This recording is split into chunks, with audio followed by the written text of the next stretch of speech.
know that feeling when someone you love cuts you down in front of people who matter to you? Yeah, that's exactly where my story starts.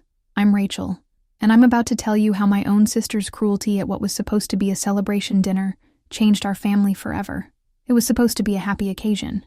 My cousin Emma was back from her deployment overseas, Army medic, total badass, and honestly one of the strongest people I know. Our whole extended family had planned this welcome home dinner at Benedetto's, this gorgeous Italian place in downtown Portland that's been family-owned for like 60 years. Now, before I get into what went down that night, you need to understand the dynamic between me and my sister Caroline. Growing up, we were polar opposites. She was the golden child, honor roll student, homecoming queen, went to USC on a full academic scholarship, and landed this high-paying marketing job right out of college. Me? I'm a chef. Not at some fancy Michelin-starred restaurant, but at a local farm-to-table place where I actually give a damn about where the food comes from and who's eating it. Caroline has always looked down on my career choice. In her mind, I'm just someone who plays with food, while she has a real job, making 6 figures selling people stuff they don't need. But that night at Benedetto's, she crossed a line that I'm still processing months later. The whole family was there. About 20 of us crowded around this long table, sharing stories, laughing, just being grateful that Emma made it home safe. I'd gotten there early to help coordinate with the restaurant staff because, that's what I do. I understand how kitchens work, how to make sure everything runs smoothly for a large group. Emma looked amazing, a little thinner than before she left, maybe a little more serious around the eyes, but still that same infectious smile that could light up a room. She was telling us about the village kids she'd met in Afghanistan, how she'd learned to make this traditional bread recipe from a local woman who became like a surrogate mother to her. "Rachel, you'd love this recipe," Emma said, turning to me with genuine excitement. "It's all about the technique, the way you work the dough. This woman taught me that cooking isn't just about feeding people, it's about showing love." I felt my heart swell. This is why I became a chef, Not for fame or money or Instagram likes, but because food is how we connect with each other, how we show care, how we build community. That's when Caroline decided to open her mouth. "Oh, please," she said, loud enough for half the table to hear. "Let's be honest here. Rachel's just excited because she's finally found someone who takes her little cooking hobby as seriously as she does." The table went quiet, like dead silent. You could hear the couple at the next table discussing their wine selection over the sudden awkwardness. "Caroline," my Aunt Linda warned quietly. But Caroline was just getting started. She'd had 2 glasses of wine on an empty stomach. Never a good combination for someone who thinks she's smarter than everyone else in the room. I mean, come on. We all know Rachel's only here for the food anyway. She probably spent the whole drive over planning what she was going to order, and how she was going to interrogate the poor waiter about farm sources and sustainable practices. Emma's face flushed red. "Caroline, that's not—" "It's fine," Caroline continued, waving her hand dismissively. "We all have our priorities. Some of us care about family, some of us care about careers that actually matter, and some of us," she looked directly at me, "care about whether the tomatoes were grown within 50 miles of the restaurant." The worst part? There was a grain of truth in what she said, and she knew it. I do care about food sourcing. I do ask questions about ingredients, because it's my profession, and because I believe it matters. But the way she said it, like caring about what we put in our bodies was somehow shallow or selfish, like my dedication to my craft was just an elaborate way of being greedy. That's when something inside me snapped. Not the explosive, dramatic kind of snap you see in movies. The cold, calculating kind of snap that happens when you realize someone has fundamentally misunderstood who you are, and you're tired of letting them get away with it. I looked around that table at my family, people I loved, people who'd supported me through culinary school when I was broke, people who celebrated every small victory in my career, people who understood that food isn't just fuel, it's connection and culture and love made tangible. And then I looked at my sister, sitting there with that smug expression that said she thought she'd put me in my place. That's when I decided to show everyone exactly what it looks like when someone is just here for the food. But first, I had a dinner to get through and a plan to formulate. Because Caroline was about to learn that when you insult a chef in front of her family, you don't just hurt her feelings. You unleash someone who knows exactly how to serve up justice, one course at a time. Before I tell you what happened next, I need you guys to hit that like button if you're already invested in this story. Drop a comment and let me know where you're watching from. Are you Team Rachel or Team Caroline so far. And make sure you're subscribed because this family dinner is about to turn into the most epic revenge meal you've ever heard of. Trust me, you won't want to miss how I handled my sister's attitude. But seriously, what happened next changed everything about how my family sees both of us. And it all started with me asking our waiter a very simple question. Our waiter's name was Marcus, and he was one of those genuinely passionate servers who actually cared about the dining experience. I could tell because when I'd arrived early, I'd seen him carefully explaining the specials to another table, making sure they understood which dishes were gluten-free, taking the time to answer questions without that fake smile most servers give when they're just trying to turn tables. Marcus approached our table with menus, and that professional warmth that good servers perfect. Good evening, everyone. Welcome to Benedetto's. Can I start you off with some appetizers or perhaps some wine? Caroline immediately perked up. Yes, we'll need a few bottles of your house red. Nothing too expensive, though. We're not all made of money here. She shot a pointed look in my direction, like somehow my chef's salary was bankrupting the family. Of course, Marcus said smoothly. Our house Chianti is excellent and very reasonably priced. I'll bring that right out. As he started to walk away, I called out, Marcus, could I ask you a quick question? He turned back with a smile. Absolutely. I'm a chef myself, so I'm always curious about sourcing. Could you tell me about tonight's specials and where you get your ingredients? I heard Caroline snort softly behind me, but I ignored her. Marcus's whole face lit up. Oh, you're in the industry. That's fantastic. Tonight we have a beautiful osso buco that's made with beef from Cascade Valley Ranch. They're about 40 minutes outside the city, completely grass-fed, no hormones. And our pasta is made fresh this morning with flour from Shepherd's Grain, which is a cooperative of family farms in eastern Washington. That sounds incredible, I said genuinely. The owner must really care about quality. He does, Mr. Benedetto. He's the grandson of the original owner. He drives out to visit the farms himself. Says he won't serve anything to customers that he wouldn't serve to his own family. Caroline rolled her eyes so hard, I'm surprised she didn't strain something. Marcus, I continued, this might be a weird question, but does Mr. Benedetto ever do special arrangements for large groups? Like custom tasting menus or family-style presentations? Oh, absolutely. He loves doing that for special occasions. Is this a celebration of some kind? Before I could answer, Emma jumped in. It's my welcome home dinner. I just got back from Afghanistan. Marcus's expression immediately shifted to something deeper than professional politeness. Thank you for your service. Seriously. My brother did 2 tours in Iraq, so thank you. Thank you, Emma said quietly. That means a lot. Marcus, I said, an idea forming in my head. Would it be possible to speak with Mr. Benedetto? I'd love to see if we could do something special for Emma here. Maybe a family-style feast that really showcases what makes this place special? Caroline let out an audible sigh. Rachel, we're perfectly capable of ordering from the menu like normal people. Not everything needs to be a production. But Marcus was already nodding enthusiastically. Let me go get him. He'd love to meet you both. As Marcus walked away, Caroline leaned over to me. Seriously? You can't just order dinner like everyone else? You have to turn it into some kind of chef networking session? I'm trying to do something nice for Emma, I said calmly. You're trying to show off. There's a difference. Our cousin Danny, who'd been quietly listening to this exchange, cleared his throat. Caroline, what's your problem tonight? Rachel's just being thoughtful. My problem, Caroline said, her voice getting sharper, is that some of us are here to celebrate Emma and spend time with family, while others are here to play food critic and make everything about themselves. The accusation hit like a slap. Make everything about myself?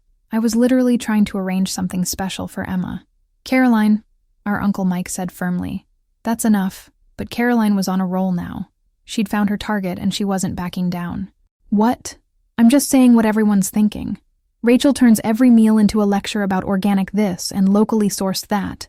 God forbid we just enjoy some food without a dissertation on the environmental impact of our dinner choices. Emma looked mortified. Caroline, please. It's fine, Caroline continued. I get it. When your whole identity revolves around food, I guess you can't help but make every dining experience about you. But maybe, just for tonight, we could focus on the person we're actually here to celebrate? The table had gone silent again. Even the tables around us were starting to notice the tension. That's when Marcus returned with Mr. Benedetto, a man in his 60s with flour on his apron and genuinely kind eyes. You must be the chef, he said, extending his hand to me. Marcus tells me you're interested in doing something special for our veteran here. Before I could respond, Caroline jumped in. She's not really a chef. She just cooks at some little cafe. Don't let her waste your time with her food obsession. The look that crossed Mr. Benedetto's face was subtle, but I caught it. He'd heard that tone before, the dismissive way some people talk about service industry workers, like we're less than human because we work with our hands. Actually, he said quietly, I'd love to hear more about what you had in mind, and that's when my plan crystallized. Caroline wanted to embarrass me in front of my family by painting me as someone who was just here for the food. Fine. I was about to show everyone exactly what it looks like when someone who truly understands food decides to use that knowledge for something bigger than just a meal. Mr. Benedetto, I said, loud enough for the whole table to hear, I'd like to arrange something that I think will be really special. But first, could you do me a favor? Anything. Could you bring out your finest ingredients? I'm talking about the best of everything you have, and prepare a feast that shows Emma here exactly how much we appreciate her service. Money is no object. Caroline's eyes widened. Rachel, what are you doing? I smiled at her, the kind of calm, peaceful smile you get when you know exactly what you're about to do. I'm being here for the food, Caroline, just like you said. But what Caroline didn't realize was that when a real chef decides to be here for the food, it's not about greed or showing off. It's about hospitality. It's about generosity. It's about using food to show love and respect and gratitude in ways that words never could. And it's about teaching someone who's never understood the difference between caring about food and caring about people that there's a lesson to be learned here.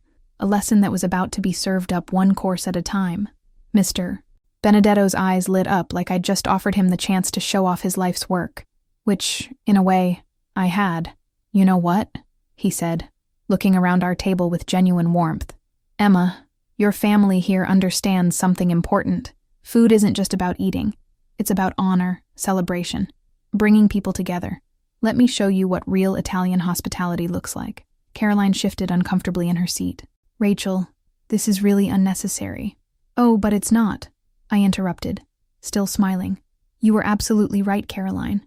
I am here for the food, so let's make sure everyone gets the full experience.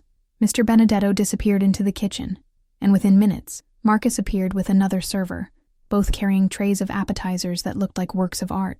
These are compliments of the chef, Marcus announced. Bresaola with wild arugula and lemon, house-made burrata with honey from local hives, and prosciutto San Daniele aged 24 months. Emma's eyes went wide. This looks incredible, but we haven't even ordered yet.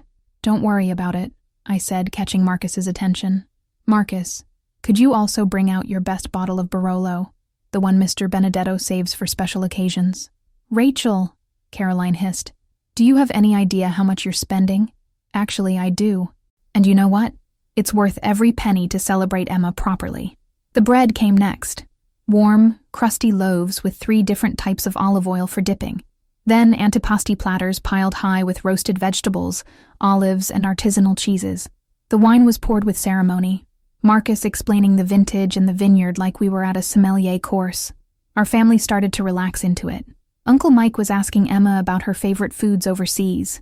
Danny was joking with Marcus about the differences between Italian and American cheesemaking. Aunt Linda was taking pictures of everything, already planning how she'd describe this dinner to her book club. But Caroline looked more uncomfortable with each course that arrived. This is getting ridiculous, she muttered to our cousin Sarah. She's spending a fortune just to prove a point. Sarah, who'd been quietly enjoying the burrata, looked at Caroline with confusion. What point? She's throwing an amazing dinner for Emma. This is beautiful. She's showing off, making the rest of us look cheap because we were planning to just order normally. That's when I realized something. Caroline wasn't just embarrassed by my food obsession. She was embarrassed that she couldn't afford to do something like this herself. Her 6-figure marketing salary looked good on paper, but between her student loans, her downtown condo mortgage, and her designer shopping habits, she was probably living paycheck to paycheck. But instead of feeling sympathy for her financial stress, I felt something else. Clarity. Marcus, I called out as he refilled our wine glasses. Could you tell Mr. Benedetto that I'd like to add the family pasta course, and maybe the ossobuco for the table? Absolutely. He's already started on a special risotto with porcini mushrooms that he only makes for VIP guests. Caroline's face was getting redder by the minute. Rachel, this is insane. You're going to spend your entire month's salary on one dinner. You know what, Caroline? You're absolutely right about something. I do care more about food than you think I should.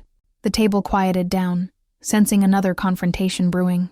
But here's what you don't understand, I continued, my voice steady and calm. I don't care about food because I'm greedy or shallow, or because I want to show off. I care about food because it's how I show love. It's how I honor people who matter to me. Emma reached over and squeezed my hand. Rachel, you don't have to... No, I want to explain this. Because Caroline thinks that caring about where our food comes from and how it's prepared is somehow selfish. But you know what's actually selfish? I looked directly at my sister. Coming to a celebration dinner for someone who risked her life serving our country, and spending the whole evening making little comments designed to make the person organizing it feel small and stupid. The pasta course arrived.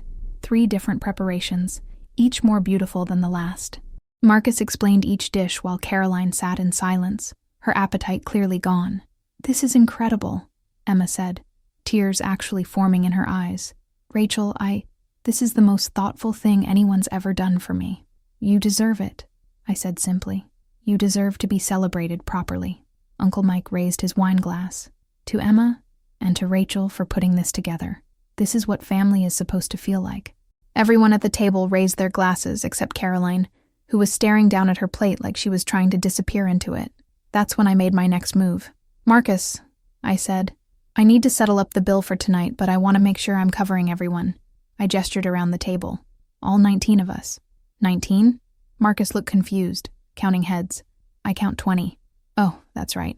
19 plus my sister Caroline. But you know what? Caroline was right earlier when she said, I'm just here for the food. So, let's make sure everyone who's actually here for family gets taken care of. The table went dead silent. Marcus, could you prepare separate checks? Everyone except Caroline is on my tab. She can handle her own meal. Rachel, Aunt Linda gasped. What? I said innocently. Caroline made it very clear that I'm here for the wrong reasons. She obviously doesn't want to be associated with my food obsession or my tendency to make everything about myself, so I'm giving her exactly what she wants, the chance to enjoy her meal without any interference from me. Caroline's face had gone from red to white. You can't be serious. Oh, I'm completely serious. You've spent the entire evening telling everyone that my interest in food is selfish and shallow, so prove your point. Show everyone how it's done when someone comes to dinner for the right reasons. The osso buco arrived at that moment, a massive, beautifully presented dish that could easily feed 10 people.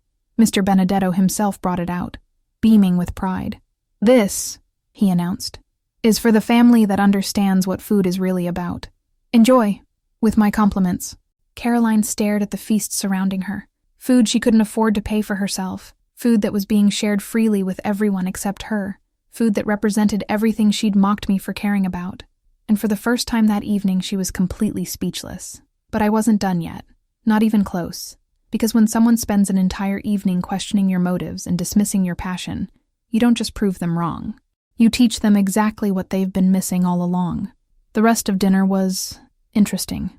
While our family shared the incredible feast Mr. Benedetto had prepared, Caroline sat there picking at a small side salad she'd quietly ordered. When she realized I was serious about the separate check situation, Emma kept trying to smooth things over. Rachel, maybe we should just what? I asked gently.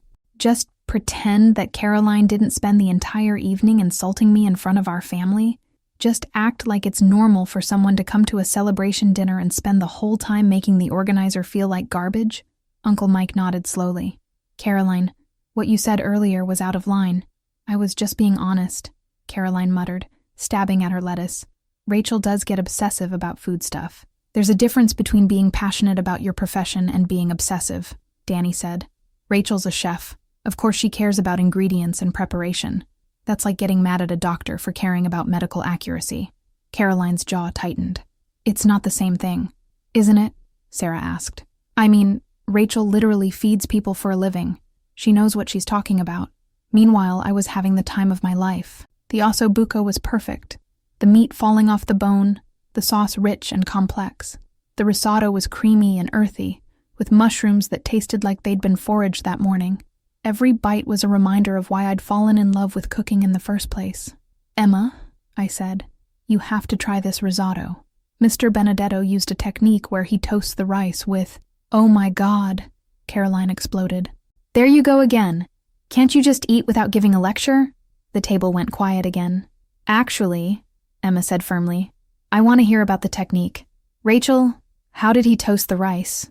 So I explained it, not because I was showing off, but because Emma was genuinely interested, and because sharing knowledge about something you love is natural when you're passionate about it. Caroline got quieter and quieter as the evening progressed.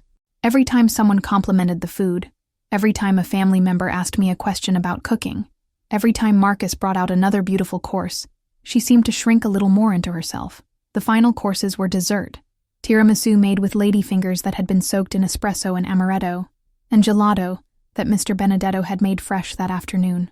By this point, our table looked like an Italian feast from a movie, and everyone was laughing and sharing stories and just happy, everyone except Caroline. When Marcus finally brought the checks, he handed me a leather folder with a slight smile. This is for the 19 guests, he said diplomatically. Caroline's check came on a small plate, just her salad and a glass of water. $28. I opened my folder and felt my stomach drop a little. The total was $847. Now let me be clear, I had the money. I'd been saving for a new set of professional knives, and I'd been putting aside money for months. But $847 was still a significant chunk of my income. But you know what? Watching Caroline's face as she realized that her small salad dinner was going to cost her $28 while everyone else enjoyed a feast worth nearly $900. Totally worth it. Rachel, Aunt Linda whispered, honey, this is too much. Let us chip in. Absolutely not, I said firmly. This is my treat.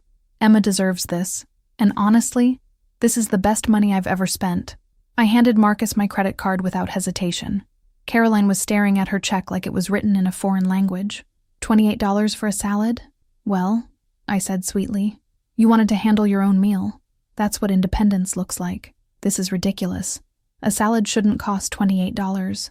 Danny couldn't help himself. Caroline, you're at one of the nicest restaurants in Portland. What did you expect? I expected to split the bill like a normal family dinner. But you made it very clear that this wasn't a normal family dinner, I pointed out. You said I was here for the wrong reasons, that I was making everything about myself, so I gave you exactly what you wanted, a meal that had nothing to do with me. Emma looked between us with growing understanding. Caroline, is this about money? Because if you can't afford— It's not about money, Caroline snapped. It's about Rachel being vindictive and petty and trying to humiliate me because I called out her food obsession. The restaurant had mostly emptied out by this point, but the few remaining diners were definitely listening to our family drama. Caroline, Uncle Mike said quietly, nobody humiliated you except yourself. Rachel put together an incredible celebration for Emma, and you spent the whole evening attacking her for it. I was just being realistic. You were being mean, Sarah said bluntly, and now you're mad because your meanness had consequences. Marcus returned with my credit card and receipt. Ma'am, Mr. Benedetto wanted me to tell you that this was one of his favorite dinners to prepare. Your family clearly knows how to appreciate good food. Thank you, I said sincerely. Please tell him this was perfect. As Marcus walked away, Caroline slammed her credit card down on her check. Fine, I'll pay for my stupid salad. But this whole thing is ridiculous. What's ridiculous? Emma said suddenly, her voice quiet but firm. Is that someone planned a beautiful celebration for me, and you spent the whole time complaining about it. Caroline's head snapped up. Emma, I wasn't— Yes, you were. Rachel arranged all of this because she wanted to honor me coming home safely. And instead of being grateful that your sister cares enough to spend her savings on family, you made her feel bad about it. Caroline's eyes filled with tears, but not the good kind. The angry, frustrated kind that comes when you realize you've been wrong, but you're too proud to admit it. I don't understand why everything has to be such a production with her. Because, Emma said simply, that's how Rachel shows love. Through food, through hospitality, through making sure people feel special. And if you can't see that, then you're missing something really important about your own sister. Carolyn paid her check in silence and left the restaurant without saying goodbye to anyone. The rest of us sat there for a moment, processing what had just happened. Rachel, Aunt Linda said finally, I'm proud of you for standing up for yourself, but I'm also worried about Caroline. She looked pretty upset. She'll be fine, I said, though part of me wondered if that was true. Sometimes people need to learn that actions have consequences. But as we gathered our things and prepared to leave Benedetto's, I couldn't shake the feeling that this was far from over. Caroline had always been competitive, had always needed to be right, and I'd just proven her wrong in front of our entire family. Which meant she was probably at home right now, planning exactly how she was going to get back at me. I should have known Caroline wouldn't let it go. 3 days after the dinner at Benedetto's, I was at work prepping vegetables for the lunch rush, when my phone started buzzing with text messages. First from my mom, then from Aunt Linda, then from basically everyone who'd been at the restaurant that night. The messages all said variations of the same thing. Have you seen Caroline's Instagram? I wiped my hands on my apron and checked my phone.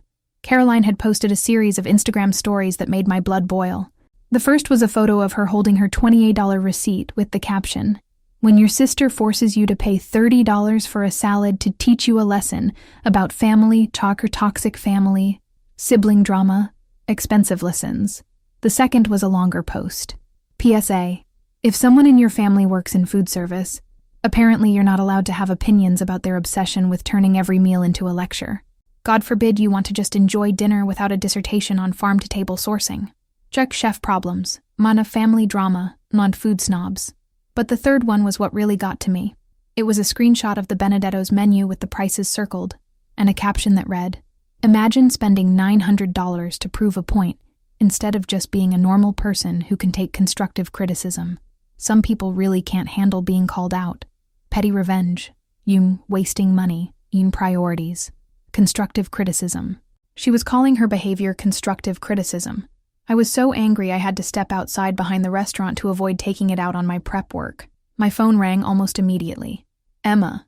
Rachel, I just saw Caroline's posts. I am so sorry." "It's not your fault, Em. But it kind of is.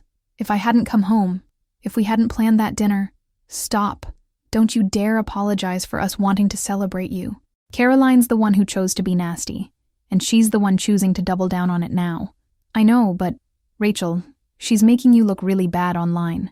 Like you're some kind of vindictive person who cares more about food than family." That was exactly what she was doing. And the worst part?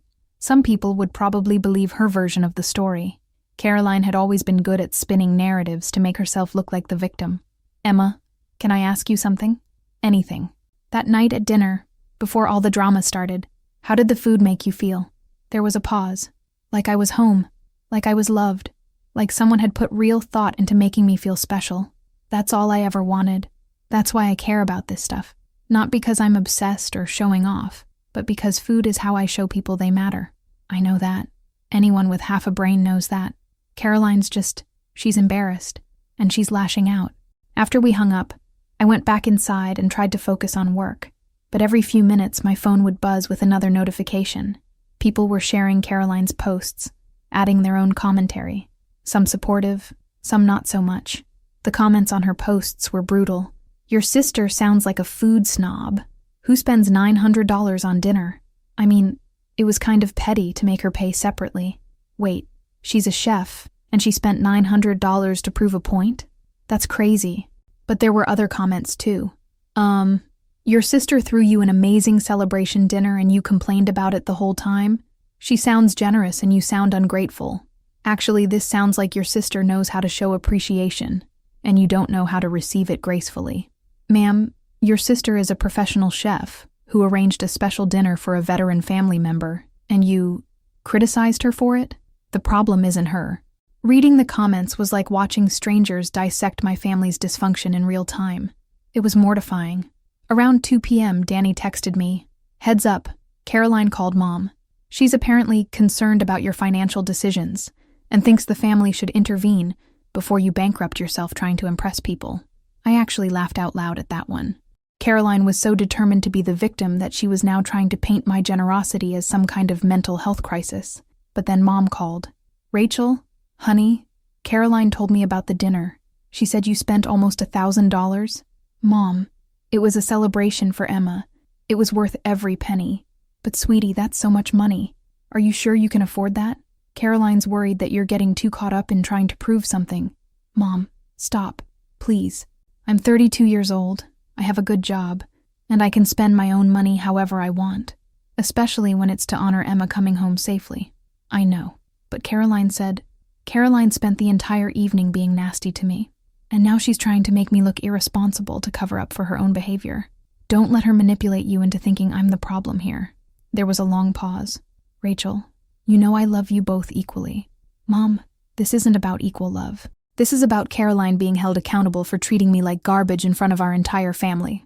After I hung up, I realized what Caroline was doing. She wasn't just embarrassed about the dinner.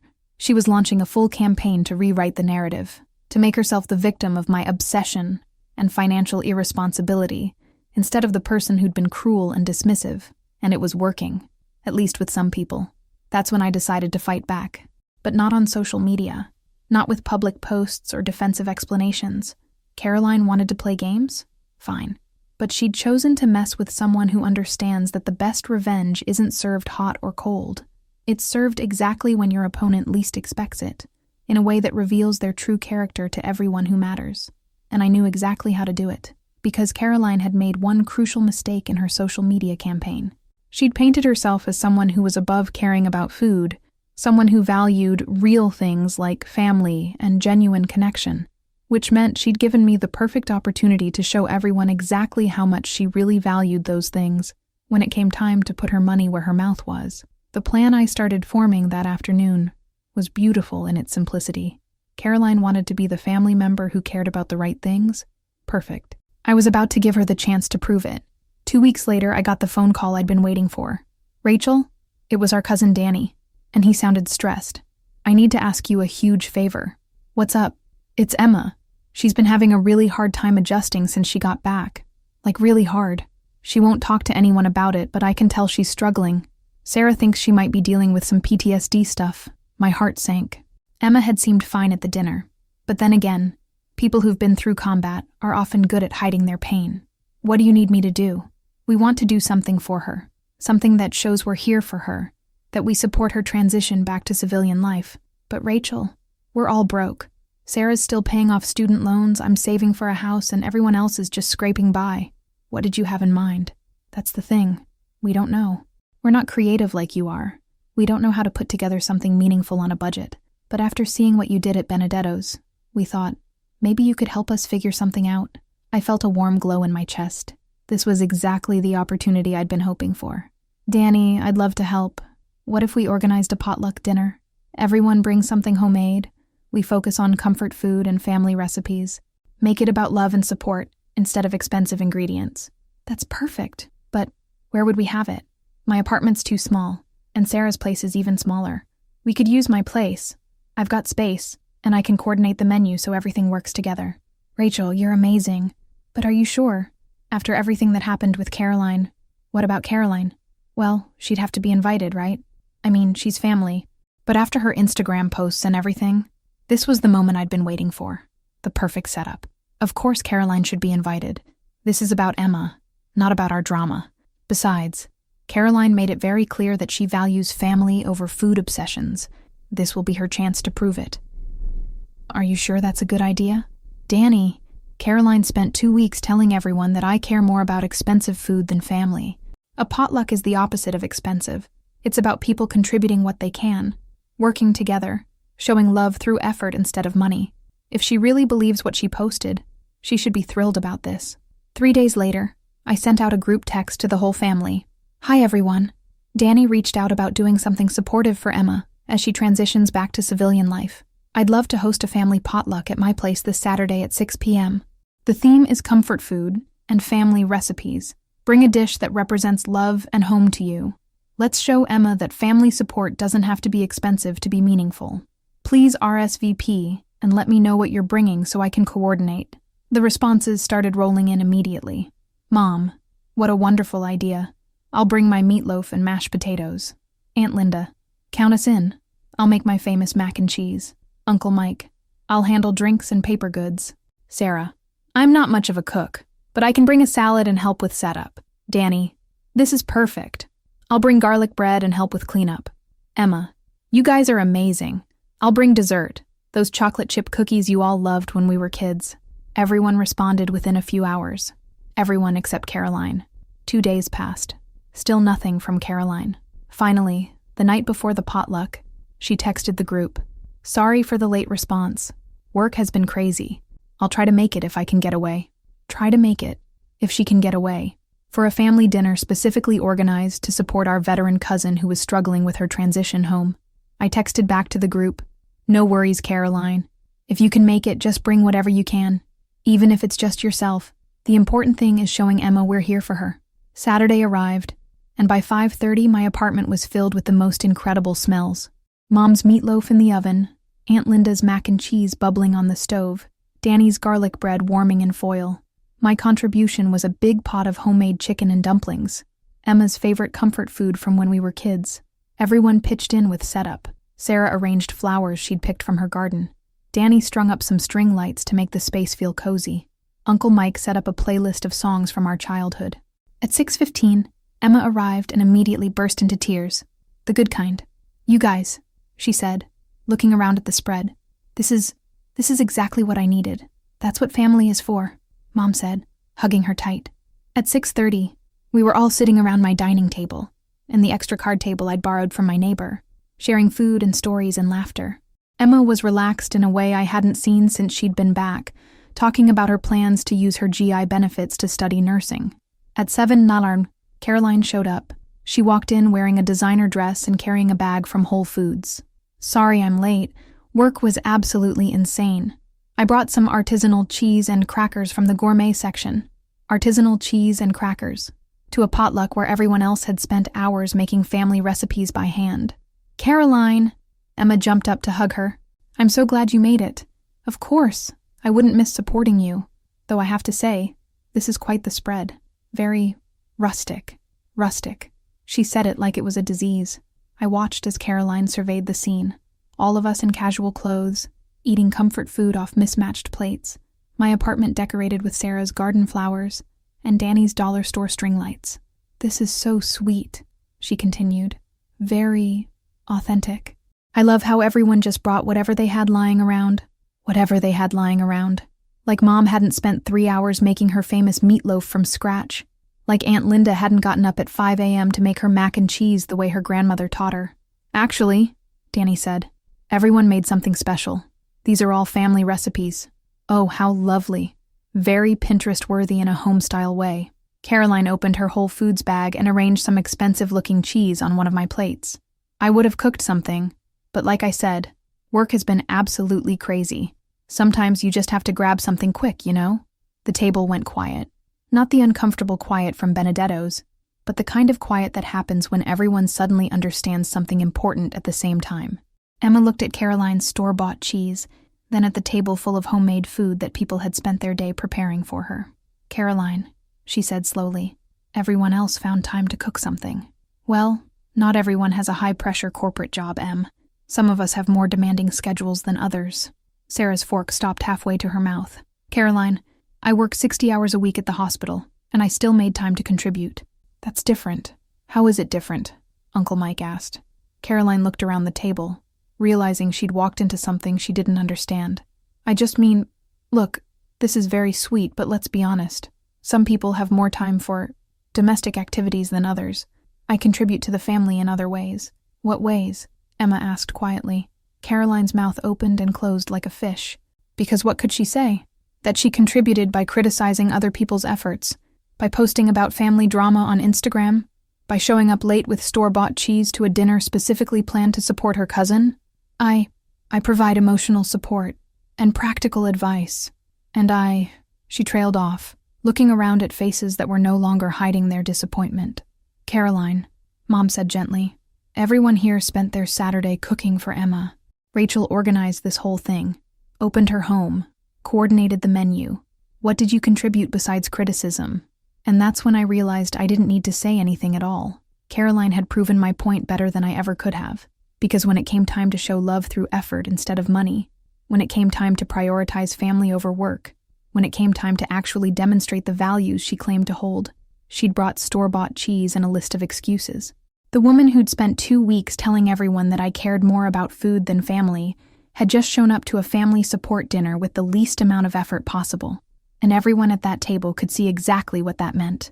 The rest of dinner was awkward in a way that felt different from the drama at Benedetto's. This wasn't explosive conflict. This was the slow, uncomfortable realization that Caroline's true priorities were being exposed in real time. Emma tried to keep things light, asking everyone about their recipes and sharing stories about the meals she'd missed most while deployed. But you could feel the tension every time Caroline tried to join the conversation. "Oh, Emma, you should try this cheese. It's from a small farm in Vermont that only sells to select retailers. Very exclusive." Meanwhile, Emma was raving about Danny's garlic bread, which he'd made from a recipe their grandmother had passed down, and asking Aunt Linda for the story behind her mac and cheese technique. After dinner, while we were cleaning up, Caroline cornered me in the kitchen. "Okay, I get it. This is another one of your setups, isn't it? I kept loading dishes into the dishwasher. I don't know what you mean. Don't play dumb, Rachel. You organized this whole thing to make me look bad. Again. Caroline, I organized this because Emma needed support and our family wanted to help. You made yourself look bad by showing up late with store-bought food to a homemade potluck. I was working. Not all of us have jobs where we can just leave early to play house." I turned to face her. Sarah works 60-hour weeks at the hospital, and she made time to contribute. Danny works construction and still managed to make bread from scratch. Mom took a sick day to make sure her meatloaf was perfect. So what? I'm supposed to sacrifice my career advancement for a dinner party. You're supposed to prioritize your family when they need you, just like you lectured me about at Benedetto's. Caroline's face flushed. That's completely different. How? Because that was about you showing off with expensive food. This is... She couldn't finish the sentence because she was starting to realize what this was really about. Emma appeared in the kitchen doorway. "Hey, is everything okay in here?" "Fine," Caroline said quickly. "Just chatting." But Emma had heard enough. "Caroline, can I talk to you for a minute? Privately?" They went out onto my small balcony, and through the glass door, I could see Emma speaking seriously, while Caroline's body language got more and more defensive. 20 minutes later, Caroline came back inside, grabbed her purse, and announced she had to leave early. "Work emergency," she said, not making eye contact with anyone. "Emma, this was lovely. So authentic." After she left, Emma came back into the kitchen looking thoughtful. "What did you say to her?" I asked. I told her the truth, that this dinner, everyone cooking for me, opening their homes, spending their Saturday taking care of me, this is what love looks like, and that her store-bought cheese and work excuses weren't fooling anyone. How did she take it? About as well as you'd expect. She tried to turn it around, said I was being unfair, that not everyone shows love the same way. So I asked her how she shows love. What has she done for any of us lately that wasn't about making herself look good or feel superior? I waited. She couldn't answer, and I think that scared her more than anything else. The following Monday, I was at work when my phone started buzzing again. But this time, it wasn't angry texts about Caroline's social media posts. It was apologetic messages. "Mom, honey, I owe you an apology. After Saturday, I realized I was wrong to question your dinner for Emma at Benedetto's. You put thought and love into everything you do. Aunt Linda, Rachel, I've been thinking about what Caroline said at the restaurant and what happened at your place. I'm sorry we didn't stand up for you more clearly." Danny, dude, I finally get what you were trying to show us. Caroline talks a big game about family values, but when it comes time to actually show up, she's nowhere to be found. But the message that really got to me was from Sarah. "Rachel, I need to tell you something.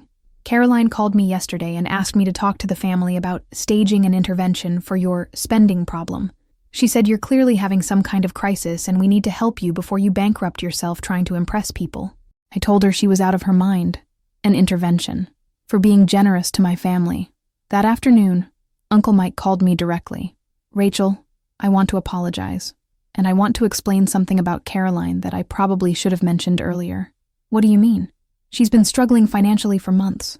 That fancy condo, the designer clothes, the lifestyle she presents online. It's all maxed out credit cards and loans.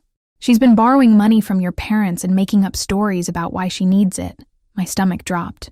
What kind of stories? Car repairs, medical expenses, work conferences.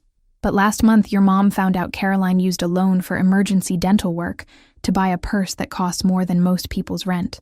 Suddenly everything clicked into place. Caroline's anger at Benedetto's wasn't just about my food obsession.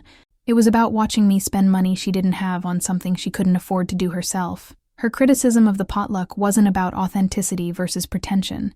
It was about being confronted with the fact that showing love through effort costs nothing but pride and time, 2 things she wasn't willing to invest. Uncle Mike, why didn't anyone tell me this before? Because she begged us not to, said she was embarrassed and working on getting back on track. But after Saturday, after watching her show up late with store-bought cheese while everyone else spent their day cooking for Emma, we realized she's not embarrassed about her financial problems. She's embarrassed that she's forgotten how to show love without spending money she doesn't have. And she's taking it out on me because I found a way to be generous without going broke. Exactly. She sees you doing what she wishes she could do, and instead of learning from it, she's trying to tear you down. That evening, I got a text from Caroline. "We need to talk. Can you meet me tomorrow after work?" I stared at that message for a long time. Part of me wanted to ignore it, to let her stew in the consequences of her own choices. But the bigger part of me, the part that had spent the last month watching my sister spiral into bitterness and financial self-destruction, knew that this conversation was inevitable. Sure, Rosario's at 6? Rosario's was a small Italian cafe near both our jobs. Casual, affordable, the kind of place where you could have a serious conversation without breaking the bank or making a scene. Fine. As I sat in my apartment that night, thinking about everything that had happened since that dinner at Benedetto's, I realized something important. This was never really about food. It was never about money or social media or family dynamics. This was about 2 sisters who had taken completely different approaches to showing love and building relationships, and one of them was finally ready to admit that her approach wasn't working. The question was she ready to change it, or was she just ready to blame everyone else for noticing? Tomorrow, I was going to find out. I got to Rosario's 15 minutes early and claimed a corner table where we could talk privately. Caroline showed up right on time, which surprised me. Punctuality hadn't been her strong suit lately. She looked different, tired maybe, or just less put together than usual. Her designer clothes were still perfect, but something in her posture suggested the confident mask was slipping. "Thanks for meeting me," she said, sliding into the seat across from me. Of course. We ordered coffee. Just coffee, which I noted was very different from her usual elaborate drink preferences, and sat in silence for a moment. "Rachel, I owe you an apology." I waited. "Actually, I owe you several apologies. For what I said at Benedetto's, for the Instagram posts, for showing up late to your potluck with store-bought cheese like some kind of, I don't know, like someone who doesn't care. Caroline, no, let me finish, because I've been thinking about this for days, and I finally understand what everyone's been trying to tell me." She wrapped her hands around her coffee mug like it was anchoring her. "When I said you were just here for the food that night, I wasn't really talking about you. I was talking about me." I frowned. "What do you mean?" "I mean that I've spent so much time focused on appearing successful, on buying the right things, and going to the right places, and posting the right image, that I forgot how to actually connect with people, how to show up for them." Her voice was getting shakier. "Do you know what I realized when I was sitting at your potluck, looking at all that homemade food that everyone had spent hours preparing? I realized that I couldn't remember the last time I made something with my own hands for someone I loved. I felt my throat tighten. I couldn't remember the last time I prioritized family over work, or chose effort over convenience, or did anything that actually required me to sacrifice something for someone else. Caroline. And the worst part? When Emma asked me how I show love, I couldn't answer. Because I don't. I show money. I show status. I show up with expensive cheese and expect everyone to be impressed by my purchasing power." She was crying now, but trying to hide it. "Rachel, you spent $840 to celebrate Emma properly, and I criticized you for it because I was jealous, not because I couldn't afford it, though honestly, I can't, but because it never would have occurred to me to do something like that. To put that much thought and care into making someone feel special." I reached across the table and took her hand. "Caroline, you're not a bad person because you show love differently, but I don't show love differently. That's the problem. I don't show love at all. I show expectations. I show up and expect people to be grateful for my presence while contributing nothing to theirs." She wiped her eyes with a napkin. "Uncle Mike told me that you know about my financial situation." I nodded. "I've been living a lie for 2 years. The condo, the clothes, the lifestyle, it's all debt. I've been borrowing money from Mom and Dad and making up stories about why I need it because I was too proud to admit that I can't afford the life I've been pretending to live. Why didn't you just ask for help?" "Because asking for help means admitting failure, and I've spent my whole life being the successful one, the one who had it all figured out. I couldn't stand the idea of being the sister who needed rescuing. She looked at me directly for the first time since sitting down. But you know what's funny? Watching you at Benedetto's, seeing how the staff responded to you, how our family looked at you with such respect and gratitude. That's when I realized what real success looks like. It's not about having money to spend. It's about being the kind of person people are grateful to have in their lives. I felt tears starting in my own eyes. Caroline, you could be that person. You are that person when you let yourself be. I don't know how. I've forgotten how to be authentic, how to show up without armor. I don't even know what I actually like anymore versus what I think I should like to maintain my image. We sat in silence for a moment. Can I tell you something? I said. That potluck dinner cost me about $40 in ingredients. The most expensive part was my time, and that was the part I enjoyed most. How is that possible? Because when you cook for people you love, when you put effort and thought into making them happy, the cost becomes irrelevant. The joy is in the process, in the planning, in watching their faces when they taste something you made just for them. Caroline nodded slowly. I want to learn how to do that. I want to learn how to show up for people without expecting anything in return. But Rachel, I don't know where to start. Start small. Start with one person, one gesture, one moment where you choose connection over image. Will you help me? Of course. And will you forgive me? For everything I said, everything I posted, everything I've done to make you feel bad about being generous and thoughtful, and everything I wish I could be? I squeezed her hand. Caroline, we're sisters. Of course I forgive you. She smiled for the first time since she'd sat down. So what happens now? Now you figure out who you really are when you're not trying to impress anyone. And I help you remember what it feels like to show love through actions instead of purchases.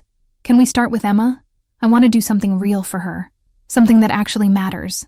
I have an idea, but it's going to require you to be vulnerable and authentic and completely unconcerned with how it looks to other people. I'm ready for that, I think. Emma mentioned she wants to study nursing. What if we organized a small fundraiser? Not expensive, just family and friends contributing what they can to help with her tuition. You could coordinate it since you have marketing experience. Caroline's eyes lit up. I could create a real campaign, not just social media posturing. Something that actually helps. And I could cater a small thank you dinner for everyone who contributes. Home-cooked, family style, focused on gratitude instead of showing off. Partners? Partners. 6 weeks later, we hosted that thank you dinner in my apartment. Caroline had organized a fundraiser that raised $3,200 for Emma's nursing school tuition. Not through expensive events or guilt-tripping, but through genuine outreach and heartfelt explanations of why Emma's dream mattered. Caroline showed up with a homemade lasagna. It wasn't perfect. The noodles were a little overcooked, and she'd used too much oregano. But she'd made it herself, with her own hands, spending her Saturday afternoon learning a recipe from YouTube videos. Emma cried when she tasted it, not because it was the best lasagna she'd ever had, but because Caroline had made it for her. "This is love," Emma said, hugging Caroline tight. "This is what love tastes like." As I watched my sister beam with pride over her imperfect, homemade contribution to our family meal, I realized something important. Sometimes the best revenge isn't about getting back at someone for hurting you. Sometimes it's about helping them become the person they were meant to be before they got lost, trying to be someone else. Caroline never apologized publicly for her Instagram posts or her behavior at Benedetto's. She didn't need to. Her actions spoke louder than any social media post ever could.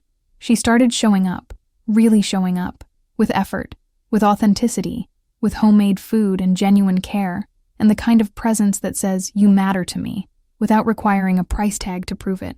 And our family noticed. Of course they noticed. Hey everyone, I hope you loved this wild journey of family drama, personal growth, and the power of homemade lasagna. If this story kept you hooked from beginning to end, please smash that like button. It really helps me know what content resonates with you. Drop a comment and tell me where you're watching from.